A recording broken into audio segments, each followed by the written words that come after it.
Aujourd'hui, les gens sont inquiets parce que le système de répartition ne fonctionne plus. Donc la réponse qu'ils ont par rapport à cette inquiétude, c'est de constituer une épargne qui est plutôt liquide, qui est plutôt une épargne de court terme et qui n'est pas capable non plus d'assurer des financements de long terme pour notre économie. Donc en gros, ils ont un message qui est fourni par le système par répartition qui n'est pas clair, donc qui n'est pas transparent.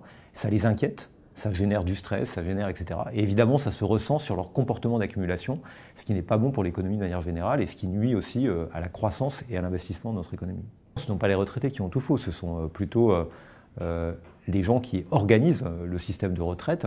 Les retraités ou les ménages agissent en fonction des systèmes qu'on leur offre.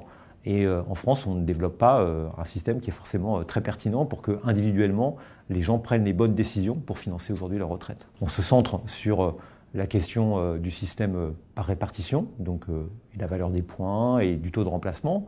Mais évidemment, il faut aussi poser l'autre question. Si on n'est pas capable d'avoir un taux de remplacement qui est suffisant, la question est de savoir qu'est-ce qu'on fournit aux ménages pour qu'ils puissent fournir ce complément, pour qu'ils puissent construire ce complément à leur retraite.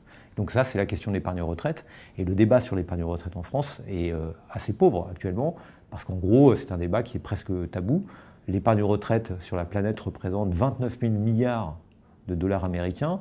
En France, nous en sommes à 90 milliards d'euros aujourd'hui. Donc la France doit se poser cette question.